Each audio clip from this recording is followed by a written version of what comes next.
Sziasztok! A hármas kapcsolati kivetéssel folytatjuk, vagy azt nézzük meg. Megmondom őszintén, ez nagyon fárasztó, a bonyolultsága miatt, ezért mindig nehezemre esik, de most úgy gondolom, már nagyon régen volt, és biztos kíváncsiak is vagytok rá, úgyhogy szokás szerint van egy együtt élő páros, és van az a páros, aki nem él együtt napi szinten, viszont a két párosban a középső személy az ugyanaz, és ha nálatok másképp van, hogy nem férfi és nem nő, nem férfi és nem nő, akkor kérlek, annak megfelelően fordítsátok le magatoknak. Én úgy fogom nevezni, hogy az egyik együtt élő páros férfi tagja és nő tagja, a nem együtt élők férfi és nő tagja, vagy középső személy, tehát így fogjátok beazonosítani, így tudjátok jól beazonosítani, és akkor talán így érthető is lesz. Tehát a középső személy az mind a két kapcsolatban ugyanaz. És akkor itt mondom el, hogy ez ugye kollektív vetés, és nem mindenkire ez érvényes. És kezdjünk is hozzá, és lássuk azt, hogy akik együtt élnek, abban a kapcsolatban mit tudhatunk meg arról a kapcsolatról, hogyan áll ez a kapcsolat, és akkor 2 kérnék a nő részéről, és 2 a férfi részéről. Tehát hogyan áll az együtt élő párosnak a kapcsolata, 2 a nő részéről kérek. És még 1. És akkor a férfi részéről is kérek 2 az ő kapcsolatuk jellegére vonatkozólag, vagy állapotára vonatkozólag. Hát a nő úgy tűnik, hogy ő bizonytalanságban van, nem tudja eldönteni, hogy hogyan is viszonyuljon a kettejük kapcsolatához. Úgy érzi, hogy az egész kapcsolat már tönkrement, tele van szenvedéssel, tele van szerencsétlenséggel, rossz dolgokkal, máskor meg úgy gondolja, hogy mégsem. Tehát, hogy ez a bizonytalanság, hogy nem jó ez én nekem, vagy mégis jó. Szóval, hogy ez így, ez érződik azokon a lapokon, és megkérdezzük akkor, hogy mit tudhatunk meg a szerencsétlenségről bővebbet. Mit jelent itt az együtt élő pár nő részéről ez a szerencsétlenség? Mit akar ő? Mit jelent ő? Jó, azt nézem, mert így még nem volt, és most nézem, hogy lehet látni. Elég jó. És akkor a bíróra is kérnék szépen.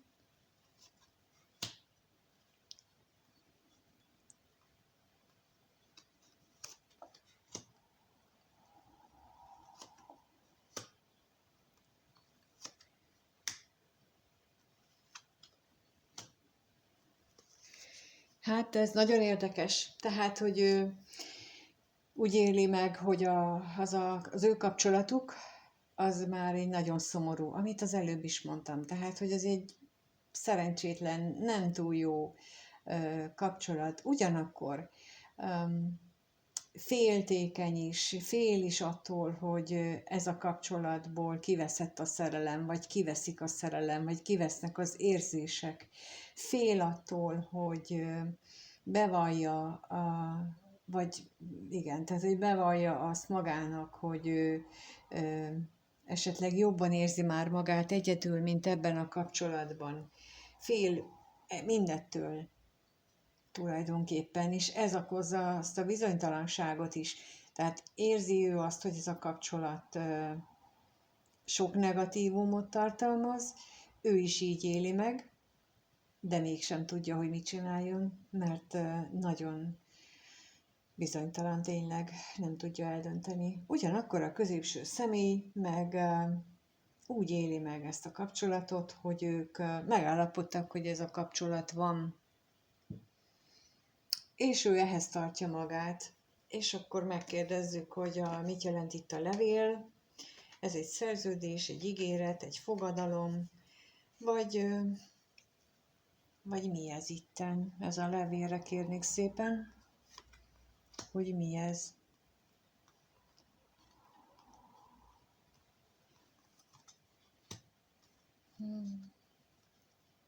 Még egyet kérek erre. És a házra is kérek.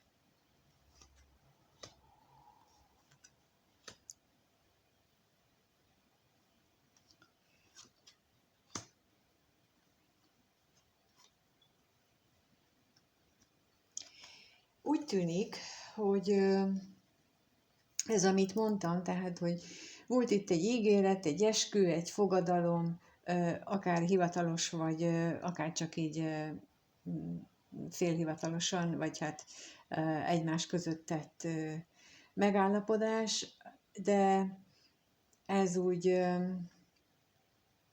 minthogyha már a múltban lett volna, és ez sok mindent akadályként is, sok mindenben akadályként is van. Ugyanakkor a férfi arra is azt is úgy érzi, hogy ez a kapcsolat a felhalmozott értékek miatt, ez egy értékes, és az ő vágyaiban, az ő álmaiban nem a szegénység, tehát nem az anyagi és vagyoni szegénység szerepel, és ez a kapcsolat, ez már felmutatott értékeket, amit úgy nem szívesen engedne el. És akkor megnézzük akkor, hogy akik nem élnek együtt, annál a párosnál a középső személy, hogy részéről milyen a kapcsolat jellege, állapot, amit tudhatunk meg arról, hogy a középső személy részéről 2 kérek, milyen ez a kapcsolat. És a nő részéről milyen ez a kapcsolat.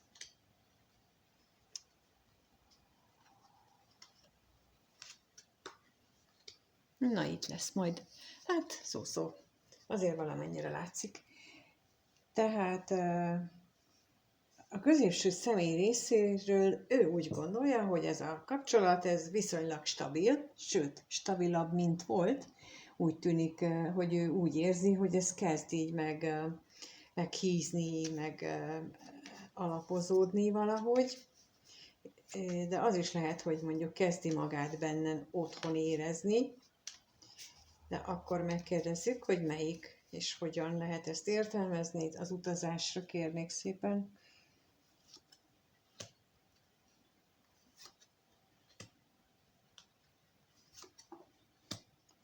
És a házra is kérek.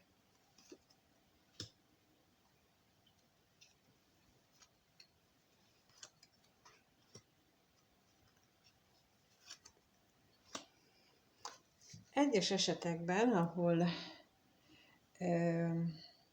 nem csak, hogy ők nincsenek, nem élnek együtt, hanem viszonylagos csönd van közöttük, ott megújulásra lehet számítani, legalábbis az érzelmek megújulására a férfi részéről, úgy tűnik, hogy az ő részéről mindenképpen, mert hogy itt mind a két nagyon erős érzelmi lap is kint van, ami nálam az érzelmeket mutatja, illetve lehetséges, hogy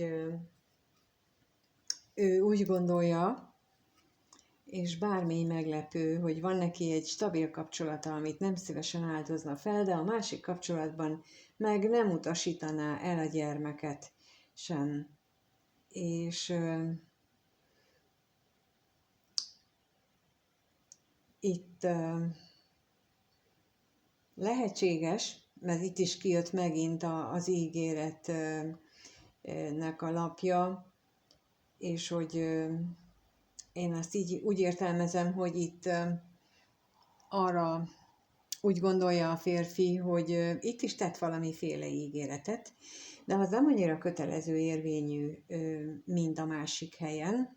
Ugye a másiknál ott nincsen semmi olyan lap a környékén az ő részéről, ami azt az ígéretet semmissé tenné, vagy annak a komolyságát csökkenteni.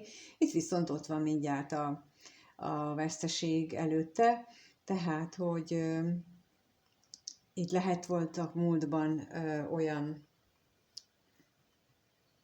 fogadkozások, ami nem biztos, hogy megvalósult, és lehet, hogy mondjuk ennek a kompenzálásaképpen kerül szóba így egy újrakezdés, vagy egy gyermek, vagy bármi az ő gondolatvilágában, inkább így mondom. És akkor megnézzük, hogy a nő részéről, hát itt érdekes módon is kijött a szerencsétlenség, ugyanúgy, mint a másiknál, és ugyanazt a bizonytalanságot lehet érezni, tehát, hogy bizalmatlanná vált ő, akivel nincs együtt. A harmadik fél olyan, mintha bizalmatlanná vált volna ezzel a középső személlyel kapcsolatban, mert túl sok már itt a negatív ebben a köztük lévő viszonyban, de akkor kérünk plusz információt arra, hogy mi az a szerencsétlenség. Ezzel kapcsolatosan mit tudhatunk meg.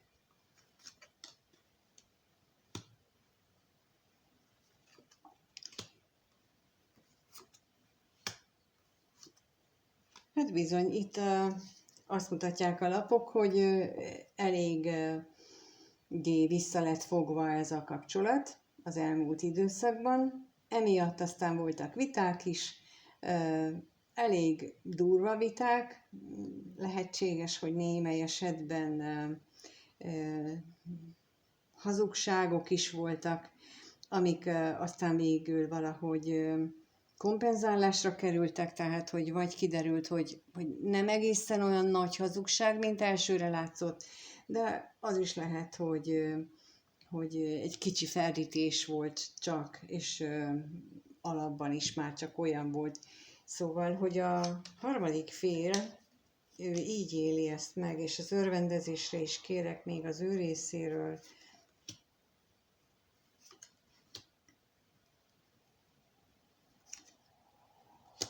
Hát ő úgy gondolja, hogy az lenne a megoldás, hogyha a középső személy elválna, erre vágyik a harmadik fél, hogy a középső személy váljon el a jelenlegi együttélős kapcsolatától, vagy úgy, hogy ugye törvényes, vagy ha nem, akkor más módon, és ő ezt szeretné, hogy akkor váljon el, és akkor ők legyenek együtt. Nos, hát ezt látjuk a kapcsolatok jelenlegi állásából.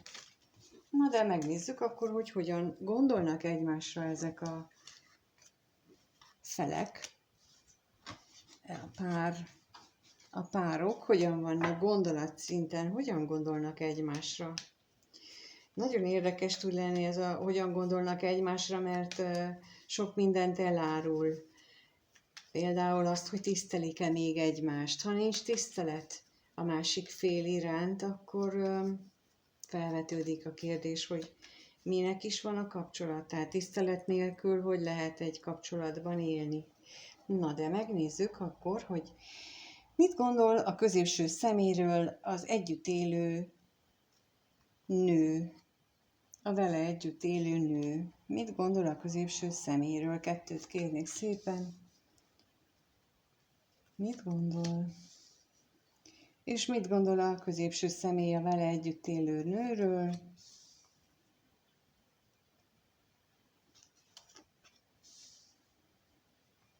Hát úgy tűnik, hogy a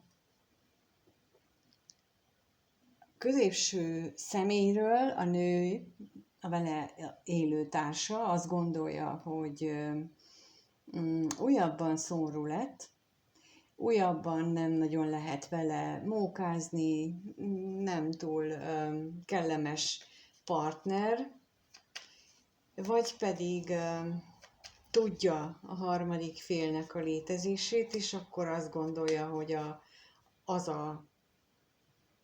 a nő miatt változtak a dolgok. De hogyan változtak? Erre kérnénk az utazásra plusz lapot, információt. Hogyan változtak a dolgok?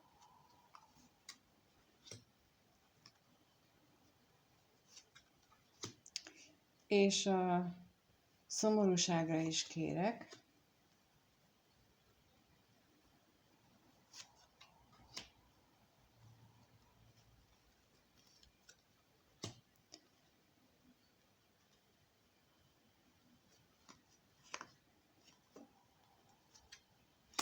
Érdekes mód, az előbb szinte ugyanígy jött ki, ugyancsak a nőnél, az, hogy nem mer szembenézni, tehát gondolkodik nagyon sokat az ő jelenlegi kapcsolatukon, az egész a középső személyen is, meg a kapcsolaton is, és nem mer igazából szembenézni azzal, hogy ő mennyire magányos ebben a kapcsolatban, és ami még megjelenik az ő gondolataiban, ami az előbb a középső személynél ott volt, a vagyon.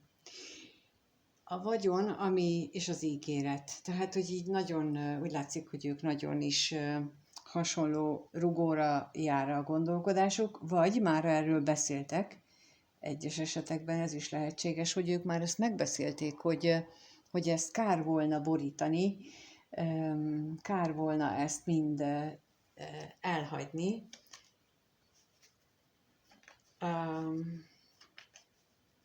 És akkor a középső személynél meg azt látjuk, hogy ő a párjáról, na és erről beszéltem, tehát, hogy ő benne nincs tisztelet a másik iránt.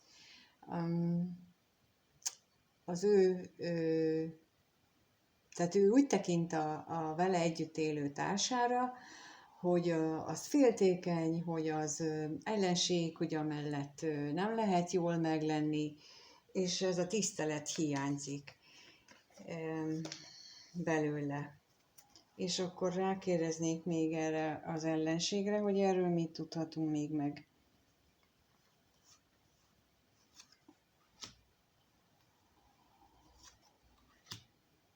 És a féltékenységre is kérek.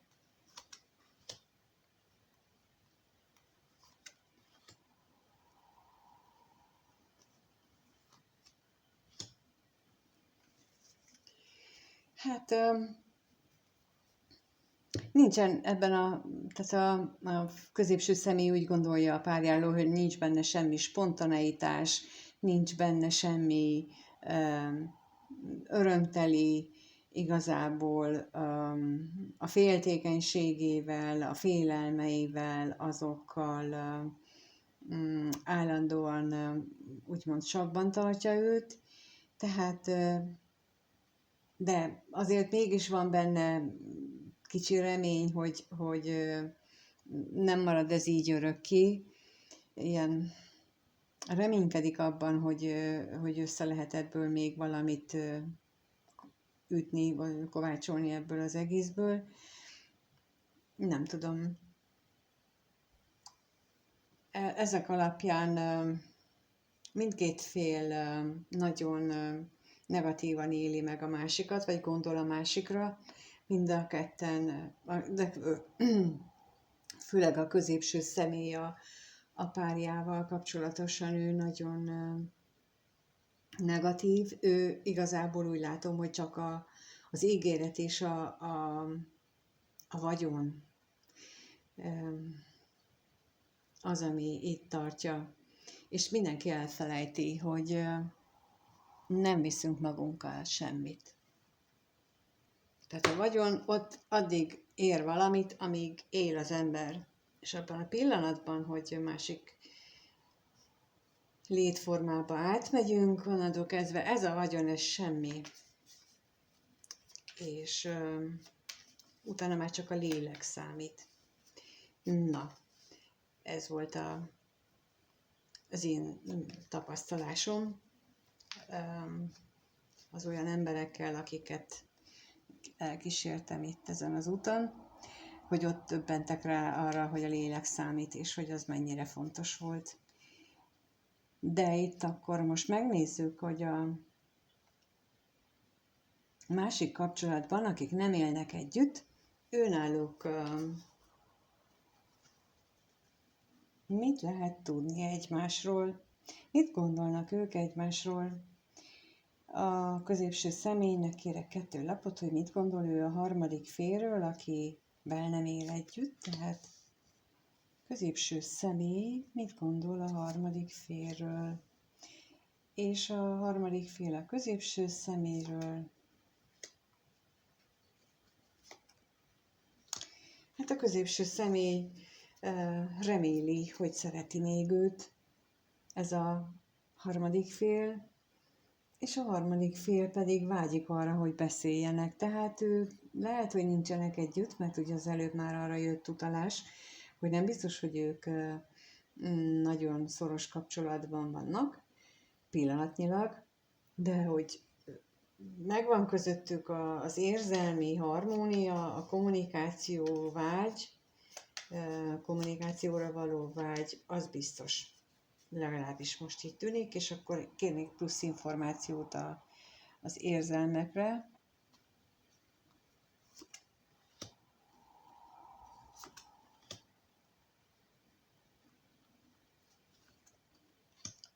És a reményre is.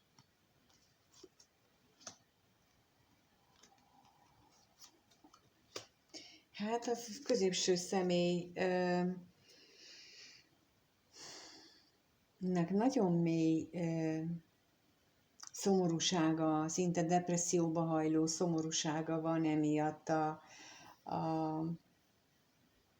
a helyzet miatt igazából, és mivel ezt gondolja, hogy a harmadik fél vágyik, vagy reménykedik ebben a nagyon mély érzelmekben, ezért őt ez el is bizonytalanítja, hogy most akkor mit csináljon. Tehát lehet, hogy ettől szomorú, hogy tudja, vagy tudni véli, inkább így mondom, hogy mit gondol a másik személy, és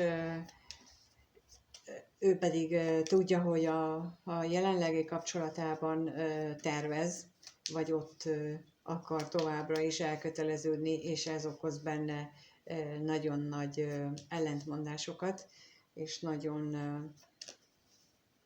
nagyon kellemetlen gondolatokat, bizonytalanságot. És ugye a harmadik fél pedig nagyon szeretne beszélgetni, nagyon, hát nem biztos, hogy csak beszélgetni, de az mindenképpen. És akkor erre kérünk még, hogy mit tudhatunk még itt a vágyról, a harmadik fél részéről. Mi az, amit úgy tudhatunk tőle. És az üzenetre is kérek.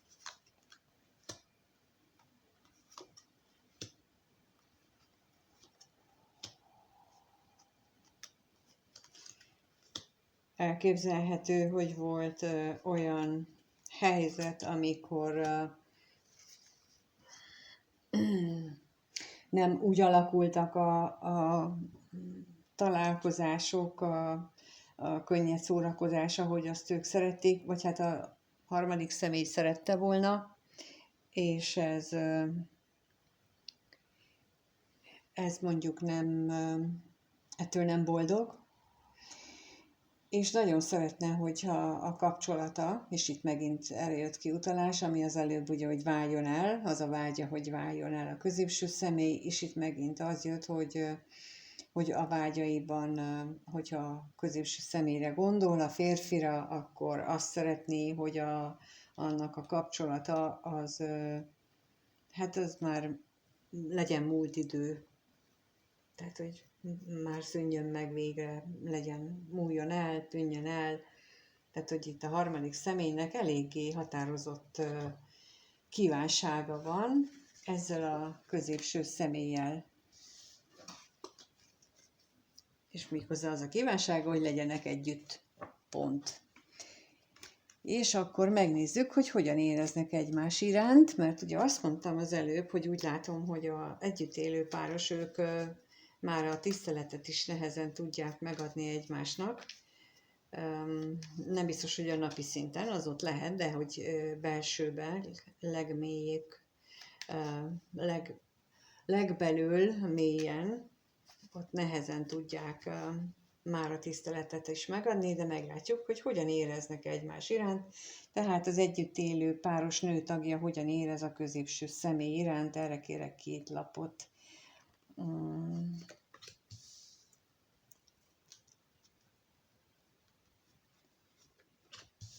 És a középső személy hogyan érez iránta?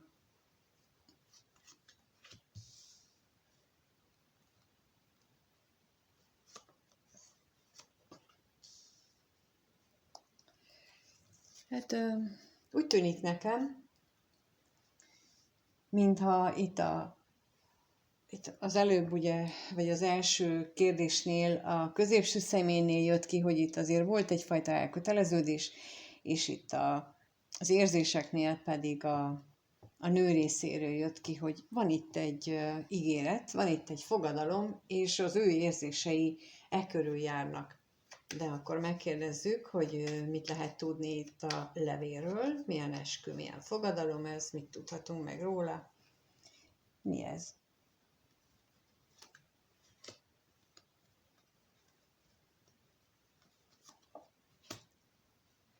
És a házasságra is kérek.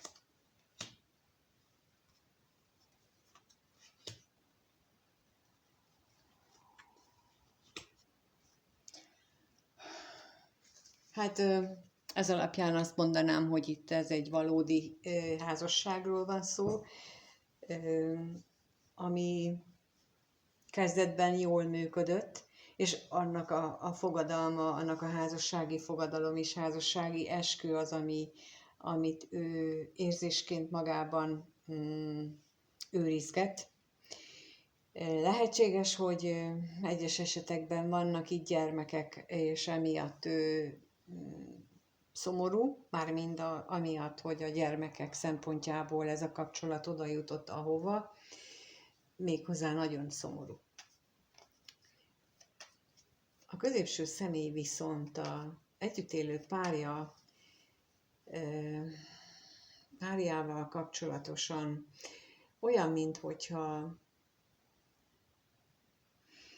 úgy érezni, hogy valamit vele kapcsolatban elveszített. Lehet, hogy elveszítette a közös munka örömét, vagy a közös, hát munkának mondanám, de itt most nem arra gondolok, az otthoni ügyeknek a közös intézését, azt ugye elvesztették volna. Tehát az érzéseiben már az jelenik meg, hogy ez az együttmunkálkodunk a közös céljainkért, ez eltűnt. De akkor megkérdezem, hogy mit jelent itt a veszteség.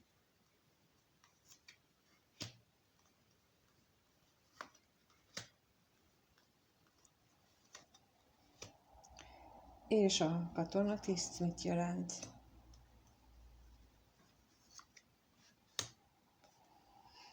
Hát ez, amit úgy mondtam, hogy a veszteségként az, hogy ők már nem tudnak együtt, nem jól prosperálnak együtt, nem termékenyek, nem tudnak bőséget teremteni együtt, mert már nincsenek egy hullámhosszon, viszont abban reménykedik, és itt megint előjön a ház, megint előjönnek a már eddig megszerzett anyagi javak, hogy azért az még megvan ebben a kapcsolatban. És akkor megnézzük, hogy mit éreznek egymás iránt a másik kapcsolattagjai, a középső személy hogyan érez a harmadik fél iránt, kettőt kérnék szépen az ő részéről, hogyan érez a harmadik fél iránt, és a harmadik fél hogyan érez a középső személy iránt. Hát a középső személy olyan, mint a féltékeny lenne, sőt, betegesen féltékeny. Vagy, ha nem a féltékenység van benne, akkor valami a harmadik féllel kapcsolatosan félelmei vannak. De akkor megkérdezzük, hogy mit jelent itt ez a féltékenység, félelmei vannak, vagy féltékeny.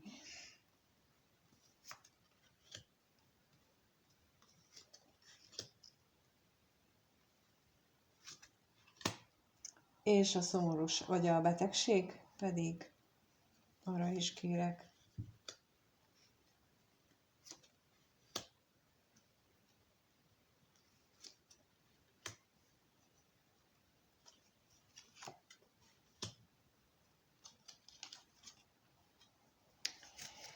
Hát úgy tűnik nekem, hogy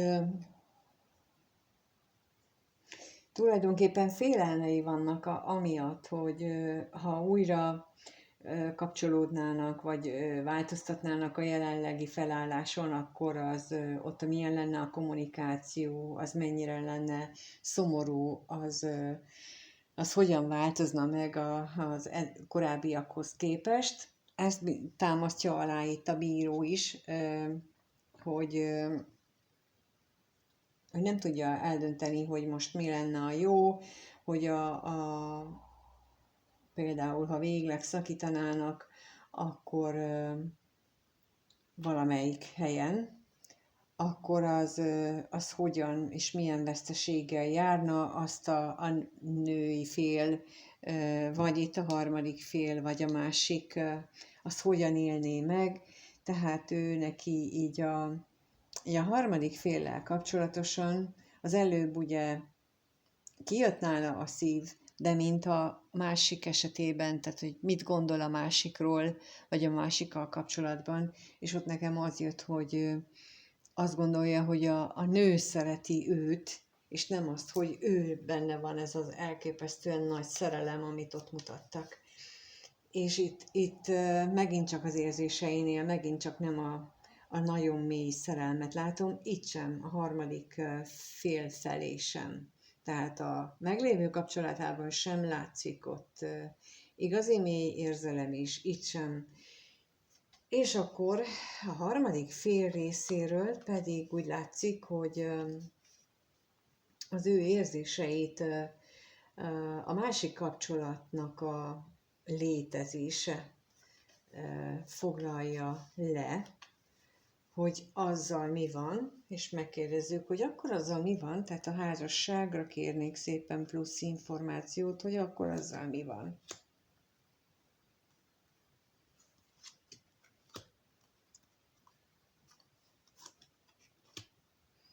És a szerencsétlenségre is kérek.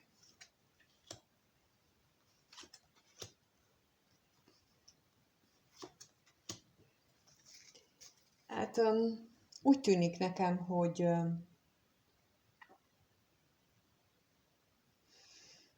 szeretné, megint csak az jön ki, hogy a másik kapcsolat, ugye az a törvényes kapcsolatnak tűnik, tehát hogy az legyen már kevésbé fontos, és reméli, hogy a sors ebben őt támogatja, illetve még itt ebből a kiegészítő lapokból az jött, hogy az ő érzéseiben benne van a vágyakozás, és az elsőnél is kijött, hogy ő benne azért van a testi vágyak is ott megvannak benne, és ő ezt erre vágyik.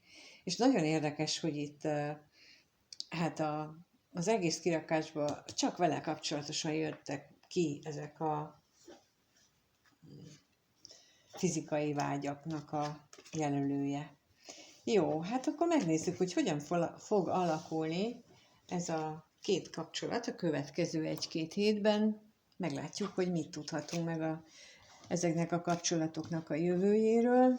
Nem emlékszem, hogy ez a múlt héten, vagy a legutóbb is ilyen jellegű lett volna, tehát nem biztos, hogy annak a folytatása, aki arra várt, és őszintén szólva nem is biztos, hogy mindig ugyanazt, tehát én nem tudom szabályozni, hogy melyik kapcsolódásnak az energiái jönnek ide. Lehetséges, hogy vannak,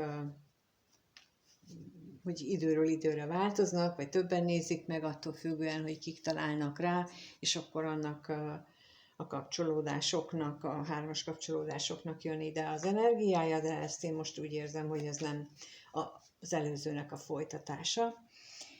És akkor arra az a kérdésünk, hogy hogyan alakul a együtt élő párosnak a kapcsolata a következő 1-2 hétben. 2 kérnék a nő részéről, hogy az ő részéről hogyan alakul ez a kapcsolat, mit tudhatunk meg erről.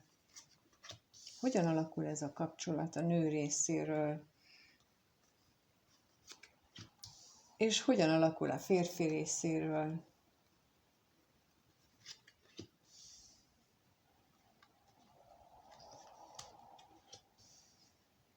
Úgy tűnik a nőnél nagyon sok változás, rengeteg bizonytalanság van, és rengeteg variáció lehet az ő fejében, mert itt az ő kapcsolatukban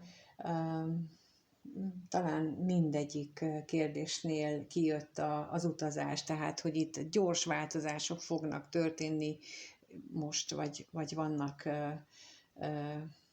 történés alatt éppen, tehát hogy pont most folyamatban vannak ezek a történések, és úgy tűnik megint, hogy a nő fél részéről ez a változások, ez itt benne van a pakliban, benne van a kosárban, és mit jelent itt az utazás? Rákérdezünk, hogy hová, milyen irányba lesz ez a változás? Milyen irányba lesz ez a változás? Milyen irányba fog változni itt a dolog?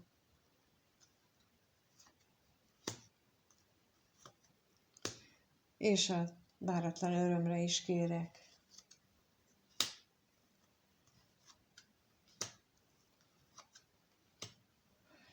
Úgy tűnik, hogy az ő részéről végleg lezárja a múlt érzéseit. Ő úgy gondolja, hogy ő végleg le szeretné zárni a múltban felé a középső személy felé meglévő érzéseit, és ennek bizony gyakran hangos és durva viták és veszekedések közepette hangot is fogadni. Szóval nem egy békés időszakot látok itt most ebben az esetben. És a középső személynél pedig befelé fordulást érzékelek. Ez a két lap, az özvegyember és a gondolat, ez nekem a taró remete lapját szemlélteti így ez a kettő együtt. Tehát ilyen módon való befelé fordulást, hogy nem csak az, hogy nem beszélek veled, hanem közben ő elkezdi értékelni a világát, a gondolat világát, az egész környező világát, és akkor kérnék szépen kiegészítést az özvegyemberre. Az özvegyemberre kérek. És a gondolatra is kérek.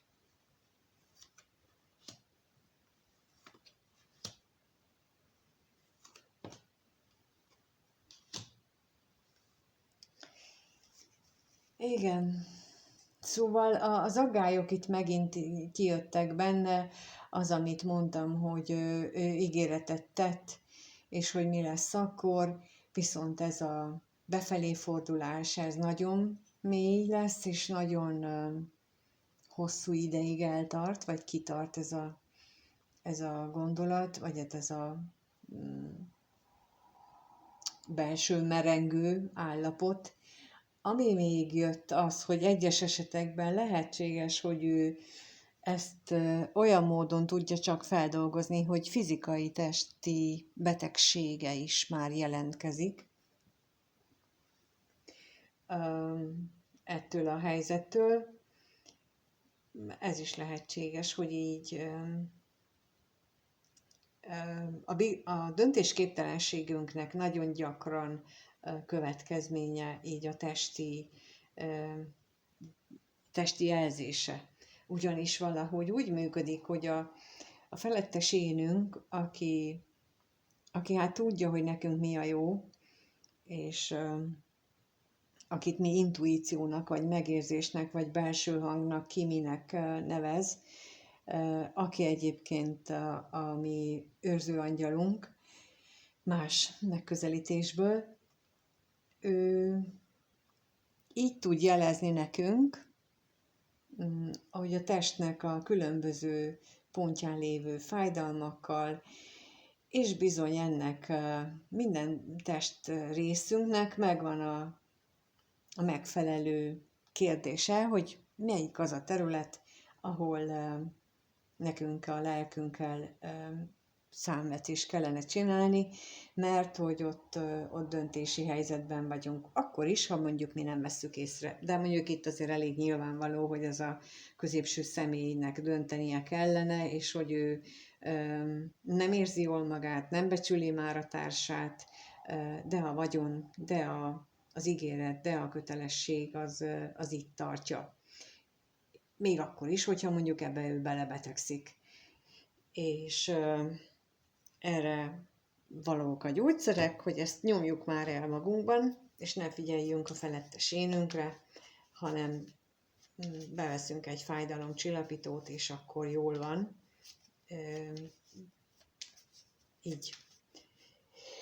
Így tapasztaltam. Nekem is volt ilyen időszakom, szó se róla, tehát hogy azért mondom, hogy utólag vagyok ám ilyen, úgymond okos, hogy utólag jöttem rá, hogy tényleg ezt csináltam, mikor így önvizsgálatot tartottam, hogy én is így működtem. De akkor megnézzük, hogy a másik kapcsolat, ahol nem élnek együtt a felek, ott ez hogyan alakul a következő 1-2 hétben, és akkor 2 kérnék szépen a kapcsolat jellegére vonatkozólag a középső személy részéről, hogy az ő részéről hogyan alakul. Így.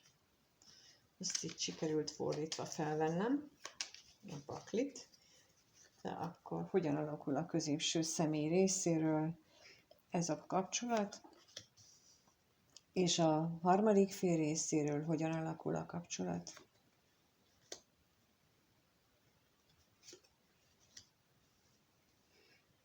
Hát talán itt a középső fél, a középső személy, mindjárt rákérdezek, hogy milyen reménykedik, milyen reményei vannak. Erre kérek szépen a reményre. De vannak neki valami.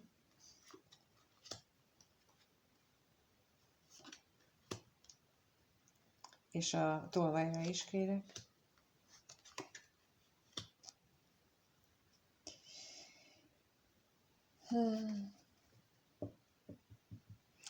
Olyan, mintha ő abban reménykedne, hogy itt ez a távolság, mármint a harmadik féllel a meglévő távolság, az a lelki távolság, ami kialakult közöttük, az csökkenne, és valahogy a sors támogatná őket abban, hogy ez a kapcsolat, ez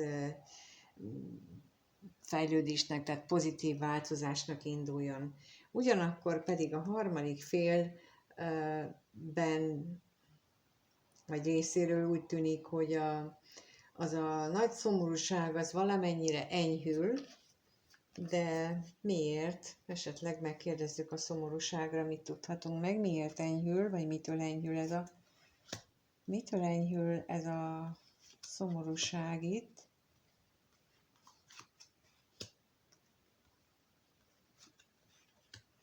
És a kevés pénzre is kérek.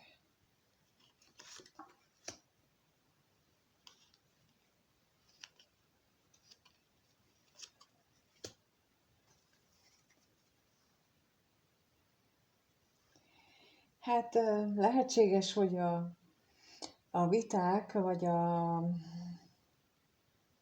vagy a belső, vagy az egymással lefolytatott viták itt nem annyira komolyak, és nem annyira véresek mondjuk, mint itt, de azért itt is előfordulhatnak, lehetséges, hogy nézeteltérések lesznek, azokban lesz egy olyan váratlan örömteli fordulópont, ami aztán ezt a szomorúságot, vagy ezt a nehéz érzést csökkenti, illetve még az is lehetséges, hogy a befelé fordulásuk, mert hogy itt úgy tűnik a harmadik fél is önvizsgálatot tart, úgymond, és magával kapcsolatosan is, a viselkedésével, a hozzáállásával kapcsolatosan is elgondolkodik erről az egészről, vagy az is lehet, hogy erről az egész 3-as kapcsolódásról. Például, hogyha akik személyes elemzés vagy személyes konzultációt kérnek ővelük, általában át szoktuk ezt beszélni, és nagyon sok esetben fölmerül az a kérdés, hogy a harmadik félnek az egyik nagy tanítása lenne ez a kapcsolat, abból a szempontból, hogy miért értékeli magát csak ennyire, hogy ő harmadik feles kapcsolatban vesz részt. És ez itt sokszor felmerül, és itt is valahogy ezt érzem, hogy lehetséges, hogy ő pont egy ilyen felismerésre jut, hogy lehet az, hogy ő neki már harmadik, vagy sokadik, vagy többedik ilyen harmadik hármas kapcsolatban van benne, és hogy nem jön egy normális, aki független, szabad, és olyan, mintha ő ezen így elgondolkodna, és ettől a belső konfliktusai azok csitulnának, és a szomorúsága is ezáltal csitulna. Tehát, hogy itt ebben a kapcsolatban azt érzem, hogy itt mind a ketten egyfajta belső munkába kezdenek. Itt a középső személy is ezzel a résszel, hogy reménykedik abban, hogy ez a távolság csökken, de itt azért a lelkiség is megjelenik, tehát, hogy ott is megjelenik ez a magamban elgondolkodok a dolgokon, és itt is megjelenik a nőnél is, úgyhogy azt látszik, hogy akkor akik nincsenek együtt, ott tulajdonképpen amiért ez a kapcsolódás létrejött, hogy a felekben önismereti út induljon el, vagy annak a felfokozása, ezt a célt, ez nagyon is úgy tűnik, hogy teljesülni fog, vagy legalábbis elkezdődik a következő 1-2 hétben.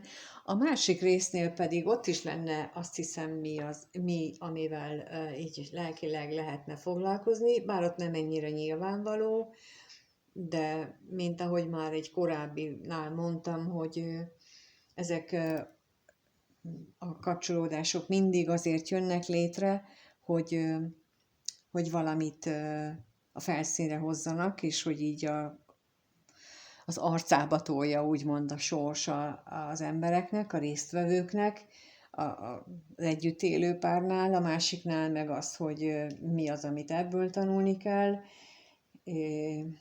Tehát ahol harmadik feles van, ott mindenképpen azt gondolom, hogy mint ahogy már mondtam, hogy olyan 90%-ban nem válik el, és nem hagyja ott, és az a 10% az pedig annyira határozott, hogy gyakorlatilag 1-2 hónapon belül fogja magát, és az egész életét hátrahagyja. Tehát nem úgy van, hogy évekig várunk rá, és akkor majd évek múlva tényleg meglépi. Nagyon-nagyon ritka. Az talán a 0,5% sem. Tehát 1000 emberből 1,5. Tehát nem sok esetben fordul elő, míg 100 emberből talán, ha 6-8, aki fogja magát, és akkor borítja, de az is, mondom, az első néhány hónapban, és nem évek múlva. Aki évek múlva van, az inkább azt a játszmát játsza, hogy ezt a döntésképtelenségi játszmát játsza el magában, mert nem akar, mindent akarok. Én mindent, az életet habzsolni akarom, mindent is akarok, itt a házat is akarom, itt az örömöket is akarom, és én mindent akarok. Ez a statisztika, amit most elmondtam.